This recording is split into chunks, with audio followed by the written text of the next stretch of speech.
वाले ये अंदर घुस गए और वो एकदम गरीब हो गया, फकीर हो गया, और वो कहता था मुझे साद बिन वक्कास की बद्दुआ लग गई है। इसलिए मेरे भाइयों, दुआ लीजिए, बद्दुआ मत लीजिए। तो पता ये चला कि एहतराम करना सीखिए, अपने उलमा की इज्जत करना सीखिए।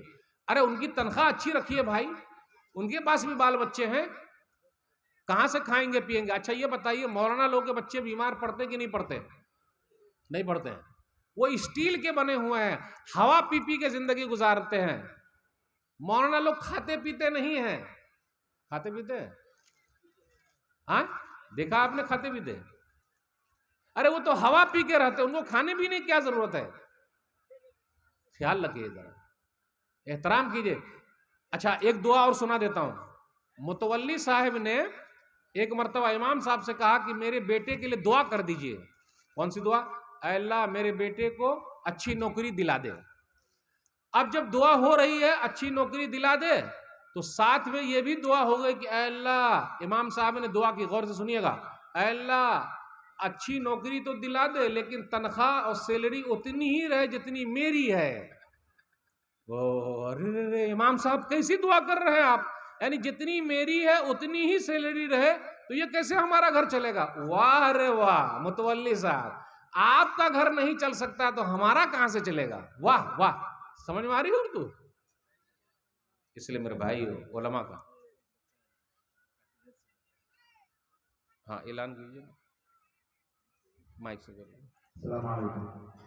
एक 5 साल का बच्चा गायब हो गया है, नाम एजाज है, वालिद का नाम मोहम्मद आसिफ, गांव रतनपुर। तो किसी को अगर मिला हो या कहीं कोई ऐसा बच्चा नजर आया तो स्टेज से राब्ता करें, यहाँ तक पहुँचाते हैं। 5 साल का एक बच्चा, नाम एजाज, वालिद का नाम मोहम्मद आसिफ, गांव रतनपुर। कहीं भी ऐसा बच्चा दिखे तो उसको स्टेज तक लाने की कोशिश करें। जी, बात चल रही है अपने समाज में हम अखलाकी गिरावट में कितने नीचे आ गए। एक जुमला याद रखिएगा, बड़का बिगड़ा तो छोटका बिगड़ा। ये जुमला समझ रहे हैं आप? बड़का बिगड़ा तो छोटका बिगड़ा। ये जो खैनी खाते हैं ना हमारा, तंबाकू, खैनी, गुटखा, पान पराग और क्या है, आहा, तकरीर में मौलाना के सामने बैठ बैठ के मिला मिला के खा रहे हैं यहां रख रख के। तो बड़का बिगड़ा तो छोटका बिगड़ा। जब बड़का सब खाएगा तो छोटका खाएगा कि नहीं खाएगा? बिल्कुल खाएगा। अच्छा आप ही बताइए, घर में अम्मी भी खाती है, अब्बू भी खाते हैं, बीड़ी सिगरेट भी पीते हैं, लाता कौन है? छोटे बच्चे लाते हैं। बच्चा देखता है अब्बा के मुंह से धुआं निकल रहा, मेरे मुंह से धुआं कब निकलेगा? ला मैं भी धुआं निकालता हूं। निकाल रहा कि नहीं निकाल रहा? इसलिए लोगों के लिए नमूना बनिए, खैनी उनी मत खाइए। आज मैं सफर कर रहा था, अभी दरभंगा से कटिहार आ रहा था जानकी एक्सप्रेस से, तो एक 85 साल के बुजुर्ग मियाँ बीबी सफर कर रहे थे और माशाल्लाह टोपी लगाए हुए, तो सामने खैनी खा रहे हैं। तो मैंने कहा दादा जान ये क्या कर रहे हैं? आप अगर खा रहे हैं तो हम भी खाना शुरू कर देंगे, क्योंकि मेरे दादा खा रहे हैं तो मैं भी खाऊं। तो जरा उनको झटका लगा, अरे ये क्या बोल रहे हैं? तो मैं कहा कि ऐसा कीजिए, इसको बंद कर दीजिए।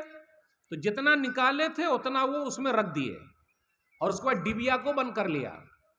जब डिबिया को बंद कर लिया तो मैंने कहा दादा जान वो डिबिया हमें दे दीजिए ताकि हम फेंक दें। तो उसकी बुढ़िया जो थी दादी माँ, ना ना ना ना ना मत दीजिएगा। पता क्या चला? दोनों मियाँ बीवी खाते हैं। पता क्या चला? दोनों मियाँ बीवी खाते हैं। तो मैं कहा लाइए आज से तौबा कर लीजिए, क्योंकि पूरा कैंसर हो जाएगा, यहाँ पूरा गल के गिर जाएगा। दादा अभी आपकी उम्र कितनी है? 85 साल, अभी 100 साल आप जिंदा रहेंगे और जल्दी जा रहे हैं, पूरा कट के गिर ना जाएगा। आखिर तक मैं मनाता रहा, लेकिन दादी माँ अड़ी रही कि नहीं नहीं देना है डिबिया, नहीं देना है, नहीं देना है। अब आप ही बताइए, जब ऐसी दादी माँ रहेगी गलत में साथ दे तो समाज में सुधार हो सकता? दादी माँ ऐसी हो, जो गलत है वो गलत है। तो इसलिए याद रखिएगा, बड़का बिगड़ा तो छोटका बिगड़ा। जहां बड़े लोग खैनी खाएंगे वहां छोटे लोग खाएंगे आराम से, और जहां बड़े लोग झूठ बोलेंगे छोटे लोग झूठ बोलेंगे। लोग क्या बोलते हैं? अरे बहुत झूठ बोलता है, आपने ही सिखाया है।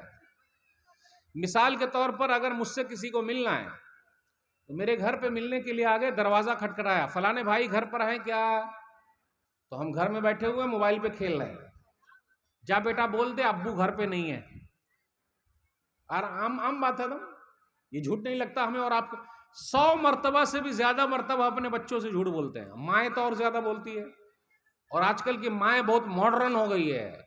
जब पेट में बच्चा था तो मोबाइल से खेल रही थी, और जब बच्चा पैदा हुआ तो बच्चा मोबाइल से खेल रहा है। तो जैसा सोची वैसे बच्चे पैदा हुए। सब मोबाइल का जमाना है। और अपने यहाँ ये भी है, जिसके पास पैसा ज्यादा है वो महंगा मोबाइल लेता है।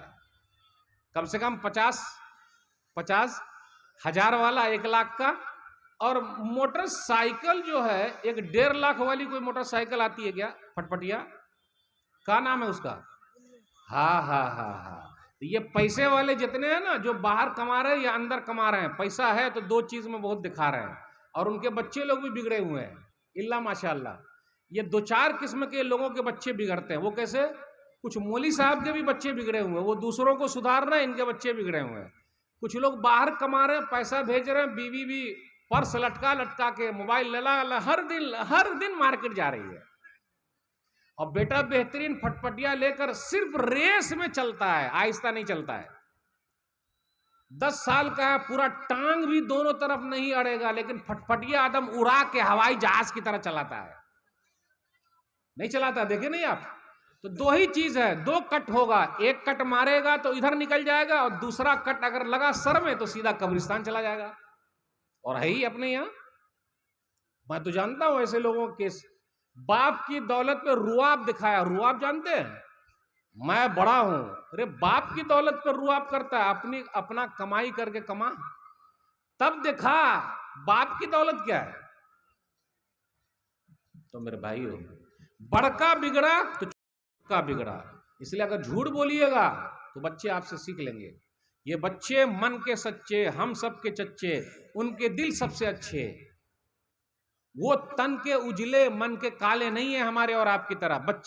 आजकल बच्चे लोगों का केस कोर्ट में गया नहीं गया, हमारे और आपका केस कोर्ट में जाता है। तो हमसे अच्छे हैं बच्चे। तो मेरे भाई हो, बच्चों के साथ कभी भी झूठ मत बोलिए, वरना ये भी झूठ बोलना शुरू कर देंगे। अपने यहाँ समाज में क्या हो रहा है, अब आप लोग के यहाँ दान दहेज शादी ब्याह में है कि नहीं ये तो मैं नहीं जानता। बारात उरात है कि नहीं ये मैं नहीं जानता, और शायद कि नहीं होगा, क्योंकि माशाल्लाह आप लोग बड़े सीधे साधे लोग हैं।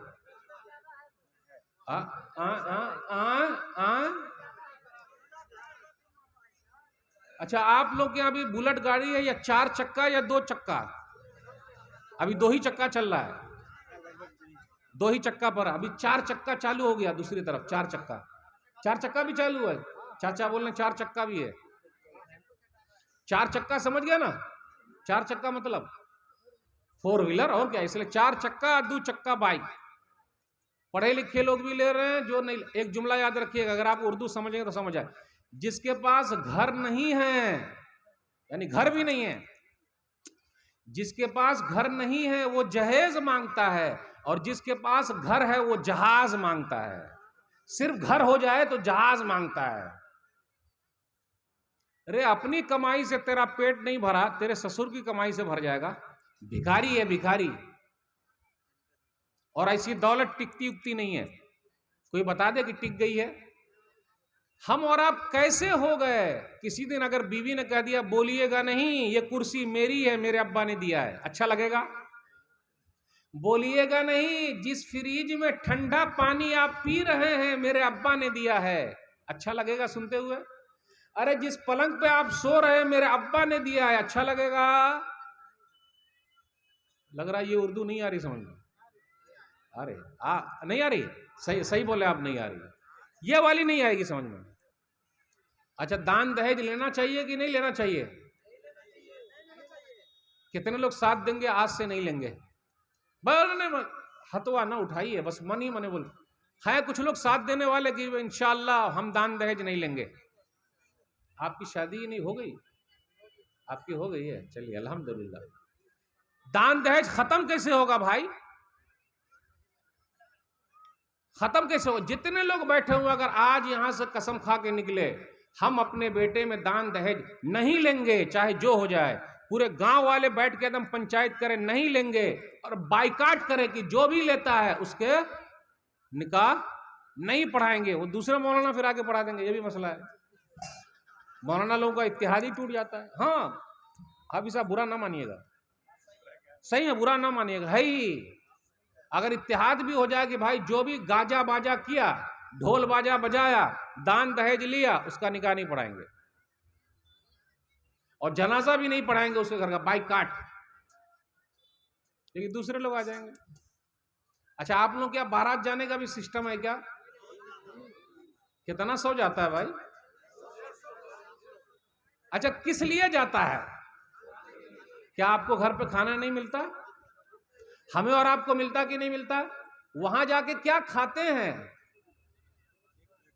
नहीं नहीं नहीं, क्या खाते हैं अब आप ही बता। जो खाना हम और आप प्लेट में खा रहे हैं, हक्कर ईमानदारी मेरी तरफ देखिएगा और मुझसे आंख में आंख मिलाइएगा, ये एक प्लेट खाना हो सकता है सूद के पैसे का हो, क्योंकि बाप के पास दौलत नहीं है तो वो भीख मांग के लाया होगा, जमीन बेचा होगा अपनी बेटी के लिए, सूद पर पैसा लाया होगा अपनी बेटी के लिए, और आप खाने के लिए चले गए, और खाने में भी आप कीड़ा निकालते रहे।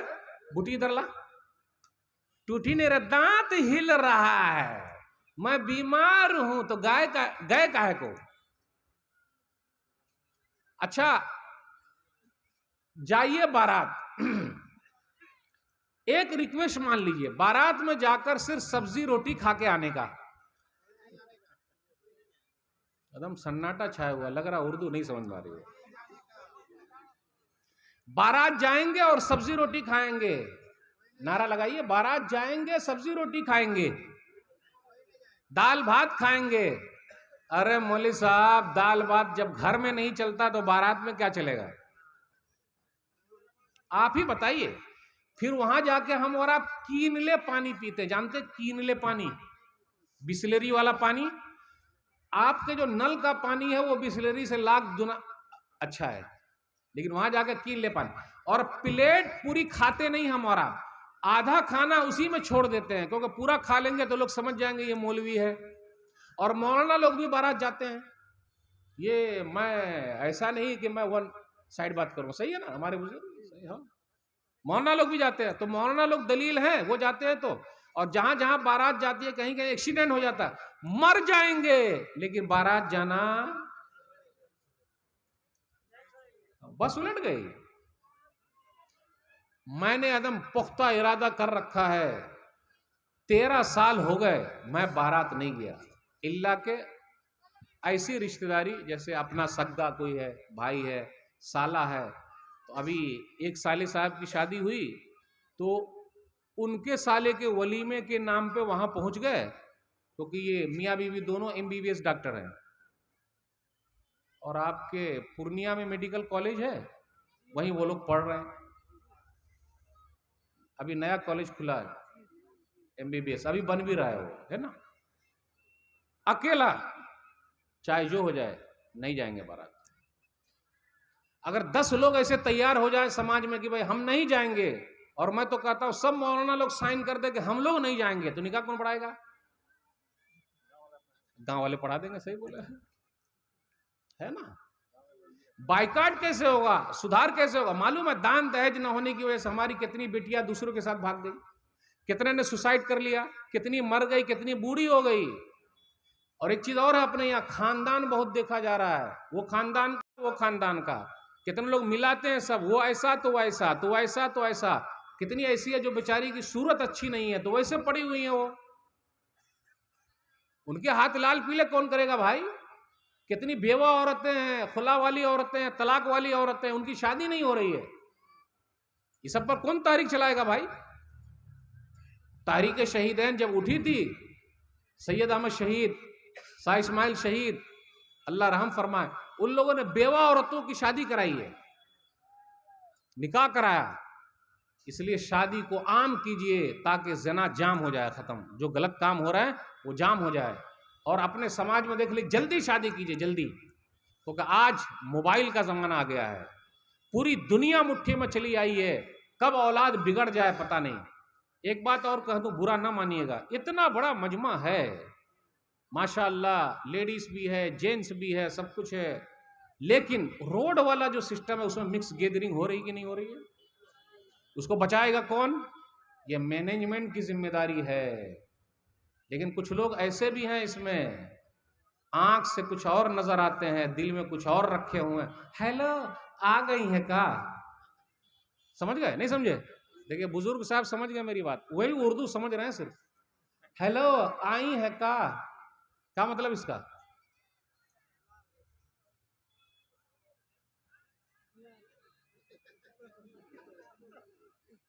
समझ गए?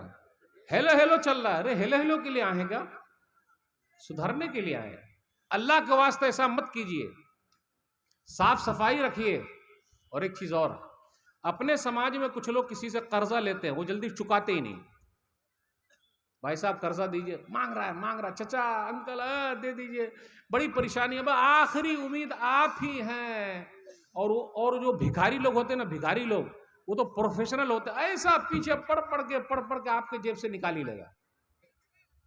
तो कुछ लोग ऐसे होते हैं, कर्जा दे दीजिए, दे दिया, कब लौटाइएगा? 6 महीने के बाद। 6 महीना पूरा हुआ, मोबाइल स्विच ऑफ, मोबाइल बंद, सिम बदल गए, या फिर गली बदल गई, या फिर गांव छोड़ दिया। और कभी मुलाकात हो, हम किसी का खाते हैं क्या? हमने अपन किसी का खाता है क्या कि तेरा खा जाएगा? है अपना खानदान तो अपना खानदान। अरे भाई सब तेरा खानदान बड़ा अच्छा, लेकिन मेरा पैसा ला। जब पैसा लेना था तो ले लिया, और जब हमको वापस लेना तो हम भिखारी बन गए। भैया पैसा दे दीजिए। मतलुल गनी जुल्मुन, हदीस के अंदर आया, सही बुखारी किताबुल हवालात हदीस नंबर 2287 के टाल मटोल करना जुल्म है। आपके पास है उसको लौटा दीजिए फौरन, रखे मत। कितने लोग ऐसे जो मर जाते हैं, बहुत सारा कर्जा छोड़ के चले जाते हैं, अपने बच्चों को नहीं बताते। लिख के जाइए कर्जा, लिख के जाइए, और याद रखिएगा बच्चों के लिए कर्जा मत लीजिए। ये औलाद ऐसी है ना, औलाद, अब क्या बोलूं, जुमले बहुत सख्त बोल दूंगा तो उर्दू सा हार्ड हो जाएगी आपकी।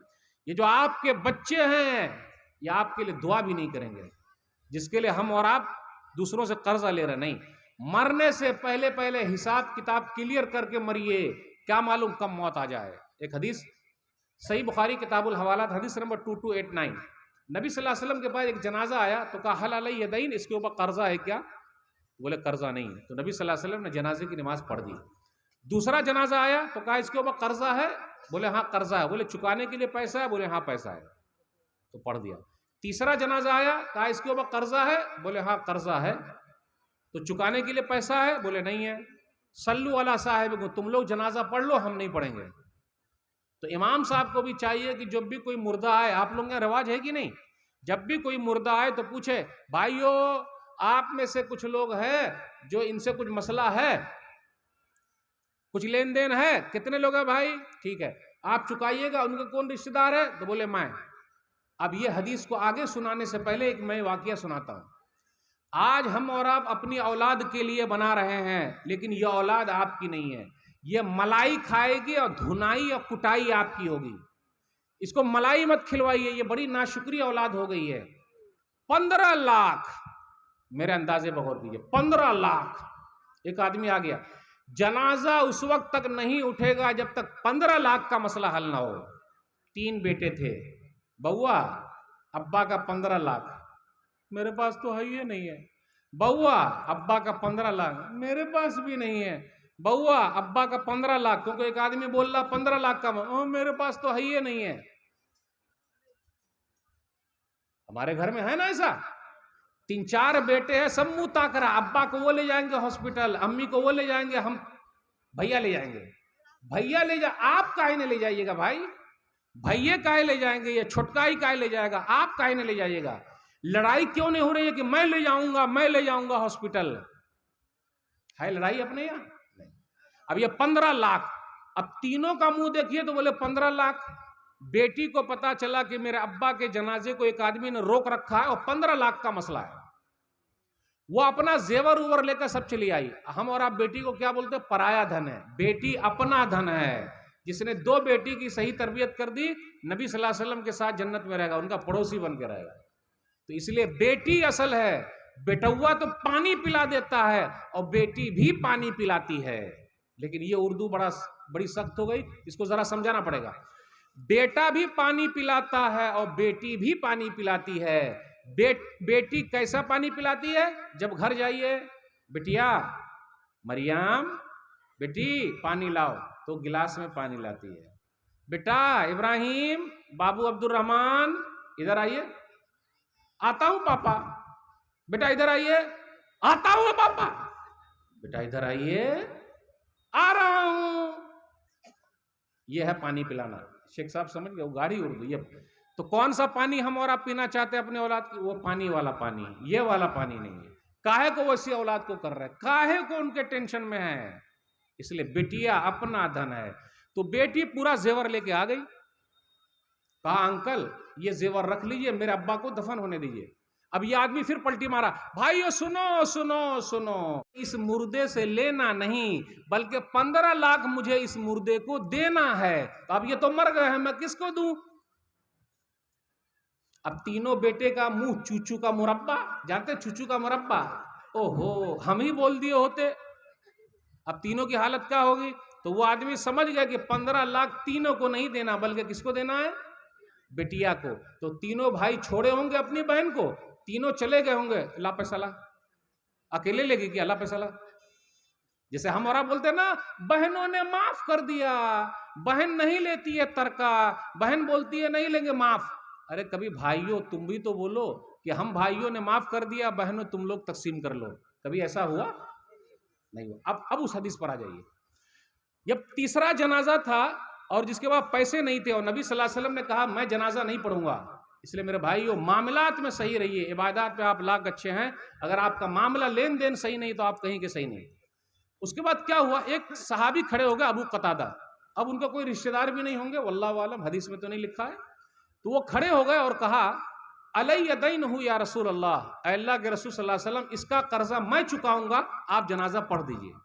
मेरे भाइयों ऐसे दोस्त पैदा कीजिए कि जब आपकी औलाद काम ना आए तो आपका दोस्त काम आ जाए, और मरने से पहले पहले सफाई करके मरिए, वरना कोई भी पूछने वाला नहीं। कल क़यामत के दिन अगर उसने पकड़ लिया तो हम और आप गए काम से।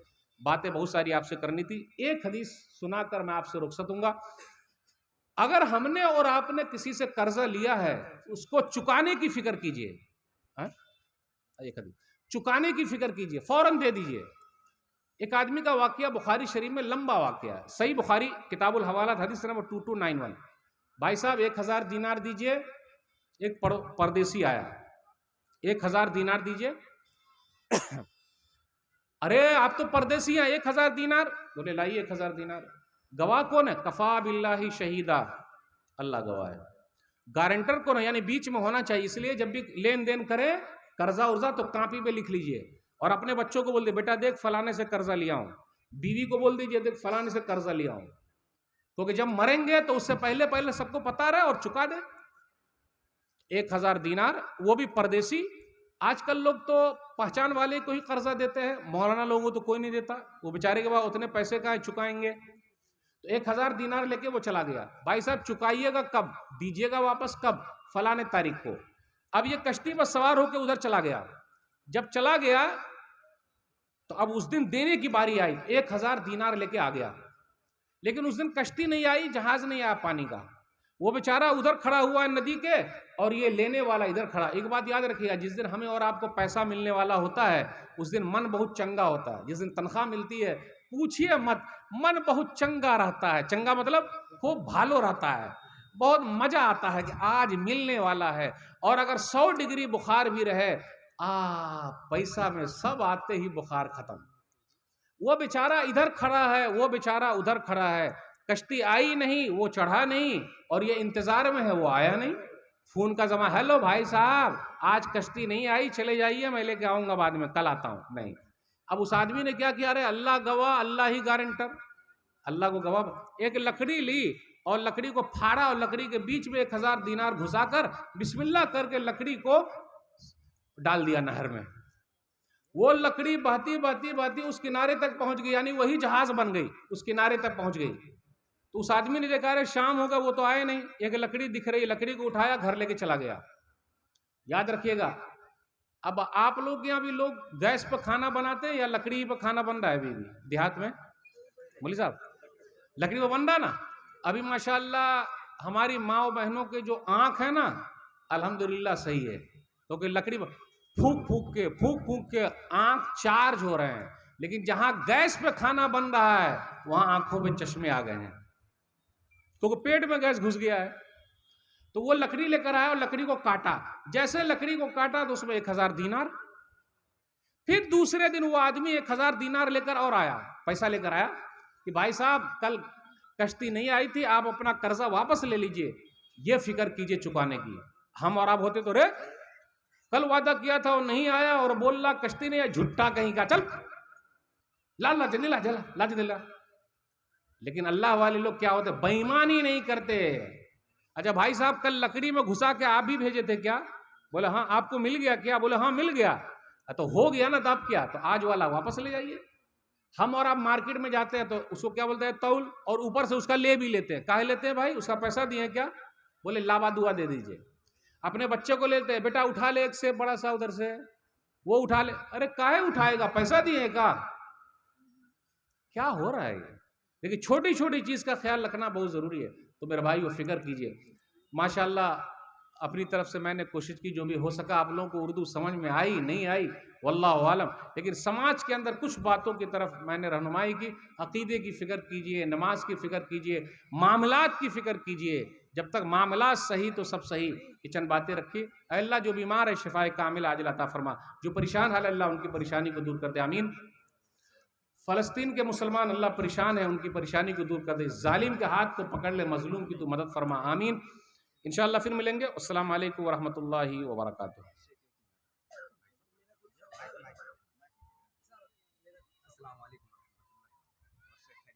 कैसे हैं? ভালো আছেন? খুবই ভালো। अस्सलाम वालेकुम रहमतुल्लाहि व बरकातहू। हमारे शेख साहब से एक मसला है, अल्हम्दुलिल्लाह।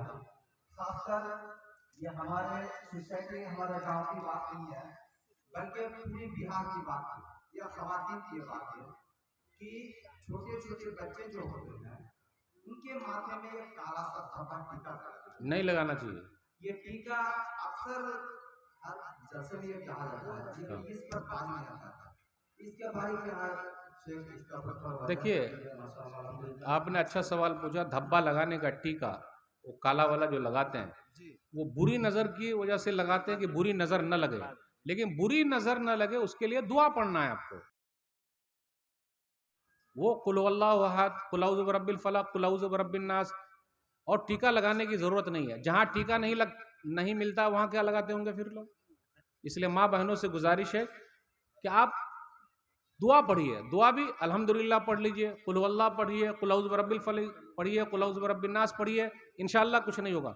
और कभी कभी माँ बाप की भी नज़र लगती है बच्चों को, मेरा बेटा खूबी भालो, सुंदर, खूबी भालो, तो जितना बोलेंगे उतना लग जाता है। इसलिए माँ बाप को भी चाहिए कि ज़्यादा घूर घूर के न देखे।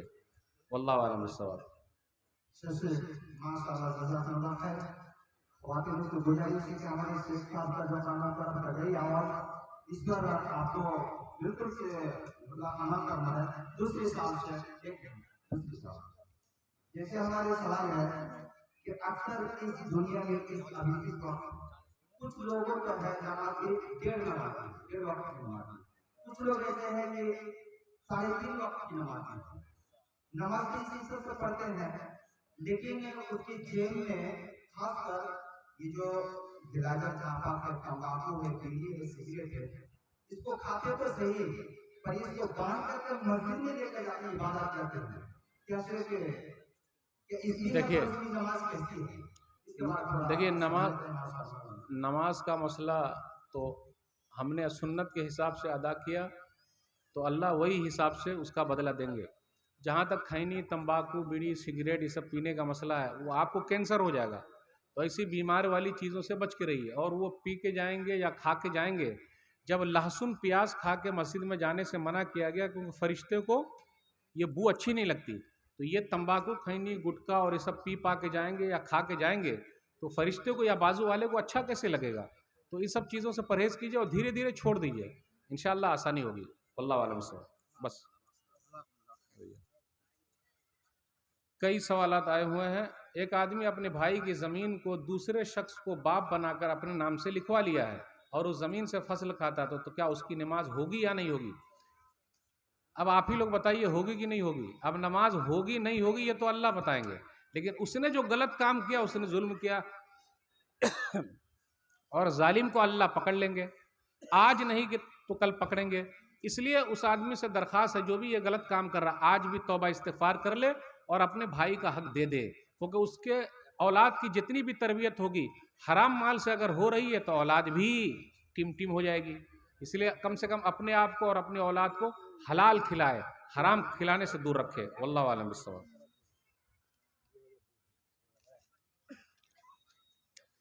एक दूसरा सवाल है, एक शख्स नमाज पढ़ता है लेकिन सूरह दुआ नहीं जानता, सीखने के लिए बोला जाता है तो वो शख्स कहता है आप हमको नमाज पढ़ने से रोक दीजिए, हम सीख नहीं सकते, तो उसकी नमाज होगी या नहीं होगी? देखिए, सीखने की कोशिश कीजिए और सीखने की कभी कोई उम्र नहीं होती। सहाबे कराम बड़ी बड़ी उम्र वाले कुरान सीखते थे, और अटक अटक के अगर आप सीखेंगे, थोड़ा भी सीख जाएंगे तो बहुत फायदा। इसलिए मैं कई लोगों से कहता हूं कि सूरह फातिहा ही सिखाइए, अल्हम्दुलिल्लाह रब्बिल आलमीन, अगर वही सही कर ले जाएं तो बहुत है। कुछ दुआएं अगर आप पढ़ ले जाएं तो बहुत है, वरना सुभान अल्लाह, अल्हम्दुलिल्लाह, अल्लाहु अकबर ये पढ़िए, कम से कम उतना तो सीख लीजिए। आप ही बताइए, हम और आप दूसरी चीज सीखते कि नहीं सीखते? हिसाब सीख रहे हैं, कंप्यूटर सीख रहे हैं, पैसा कमाना सीख रहे हैं, पैसा बचाना सीख रहे हैं, पैसा गिनना सीख रहे हैं, हर चीज तो सीख ही रहे हैं, हर चीज आ रही है, तो नमाज कैसे नहीं आएगी? आपका शौक होना चाहिए, आपका जज्बा होना चाहिए। अगर शौक और जज्बा रहे तो बड़ा फायदा। मेरे एक उस्ताद हैं, 55 साल की उम्र है, शेख मंसूरुद्दीन उमरी मदनी हफिज़हुल्लाह, 55 साल की उम्र में उन्होंने कुरान हिफ्ज कर लिया है। और मदीना शरीफ आप जाइए तो मस्जिद नबी में शेख मोहसिन अल अब्बाद हफिज़हुल्लाह वहाँ के मुदर्रिस थे, अभी नहीं है, वो 50 साल की उम्र में हाफिज कुरान हो गए हैं। तो क्यों नहीं हो सकता है? आप ये क्यों समझ लिए कि हम नहीं कर पाएंगे? हिम्मत कीजिए, शर्माते क्यों हैं? पूछिए। हिम्मत करने से सब कुछ होता है, कोशिश करने के बाद भी अगर नहीं आए तो अल्लाह माफ करेंगे। वल्लाहु आलम बिस्सवाब।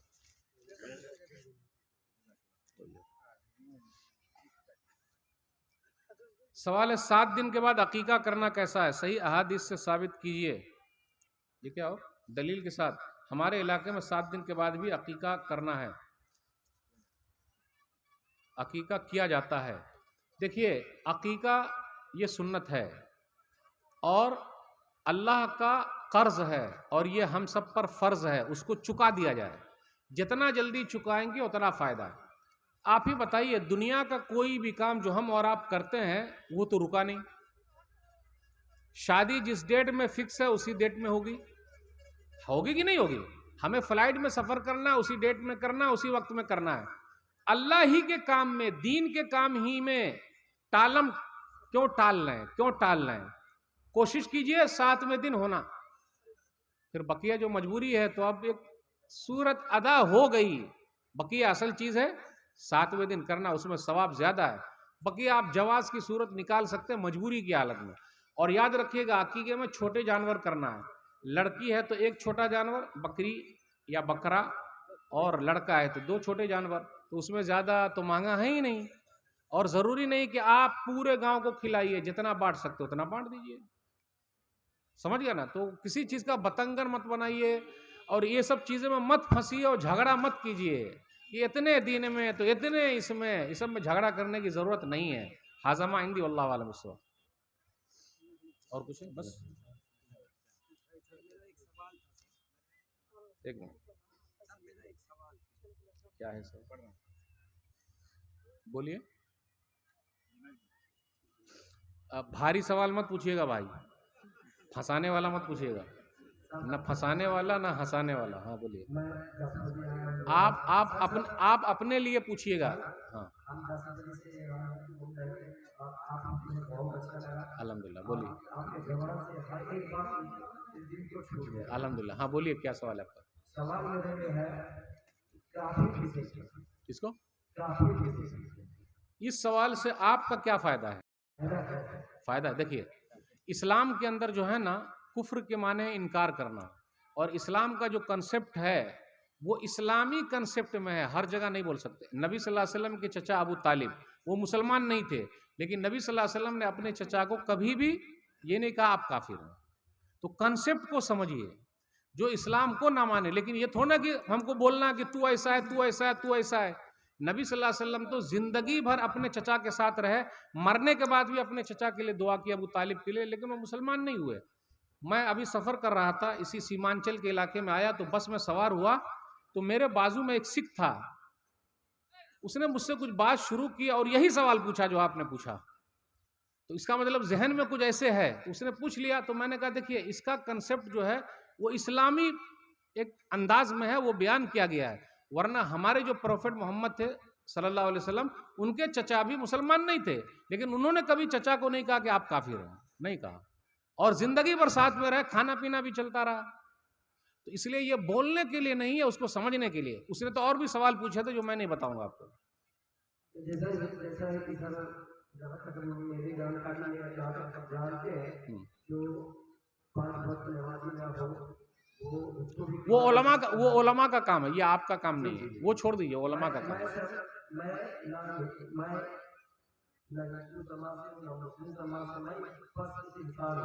हाँ ठीक है, आप किसी से नहीं है।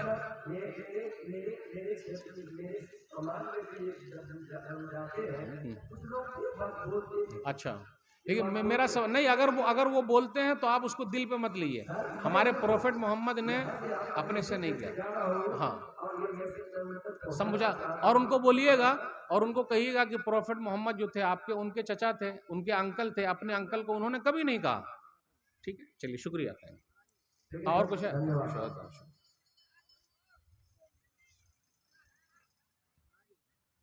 बस भाई, और मौलवी साहब आएगी।